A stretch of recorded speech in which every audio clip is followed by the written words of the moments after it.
हे all, कैसे हैं आप सब। तो अगर आप एक ऐसे पर्सन हो जो मेरी सीरीज को फॉलो कर रहा है तो आप सोच रहे होगे कि अभी तक हमने कुछ ड्रॉ क्यों नहीं किया। तो मैं आपको बता दूं, ड्रॉ करना एक अलग चीज़ होती है और एनिमेट करने के लिए ड्रॉ करना एक दूसरी चीज़। अब अगर आपको एनिमेशन नहीं पता तो एनिमेशन का मतलब होता है एनीथिंग इन मोशन। तो क्योंकि अब हमें नहीं पता कि हमारा नेक्स्ट स्टेप क्या होगा, तो चलिए वापस से अपने प्रोजेक्ट को एनालाइज किया जाए।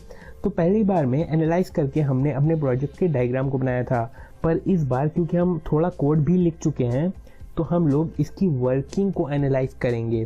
तो अगर हमें कुछ भी ड्रॉ करना है तो उस ड्राइंग की वर्किंग क्या होगी ये भी देखना होगा। तो जैसे अगर हमें अपना स्कोर ड्रॉ करना है, पर क्योंकि हमारा स्कोर चेंज होता रहेगा तो हम उसको एनिमेशन के अकॉर्डिंग ड्रॉ करना होगा। स्नेक को तो हमें मूव करना ही है, लेकिन स्नेक को ड्रॉ भी करना है। हमको एप्पल को भी ड्रॉ करना है, पर एप्पल की लोकेशन चेंज होती रहनी चाहिए, इसलिए हम उसे भी एनिमेशन में रखेंगे।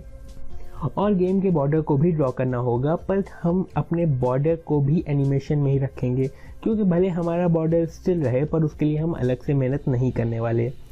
तो हम उसको अपने एनिमेशन के कोड में ही एडजस्ट करने की कोशिश करेंगे। अब आते हैं प्लानिंग की तरफ।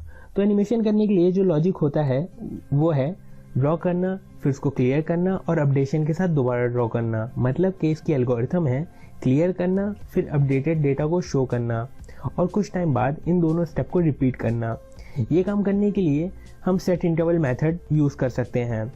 क्लियर करने के लिए क्लियर रेक्ट मेथड और स्कोर, स्नेक, बॉर्डर और एप्पल के लिए हम लोग बाद में मेथड डिफाइन करेंगे, पर अभी हम इसको एक ऑर्डर में रख देंगे। अब क्योंकि हमारा इंटरवल एक एनिमेशन है जिसके अंदर काफ़ी सारी चीज़ें एनिमेट हो रही हैं, तो हम इसको एक जगह मीन्स एक वेरिएबल में सेव करके रखेंगे। अब बारी आती है कोडिंग की, जो कि मैं आपको नेक्स्ट वीडियो में एक्सप्लेन करूंगा। तब तक के अगर कोई डाउट या सजेशन हो तो आप मुझे बता सकते हो। So that's it for now. Thanks for watching. I will see you in the next video. Bye bye.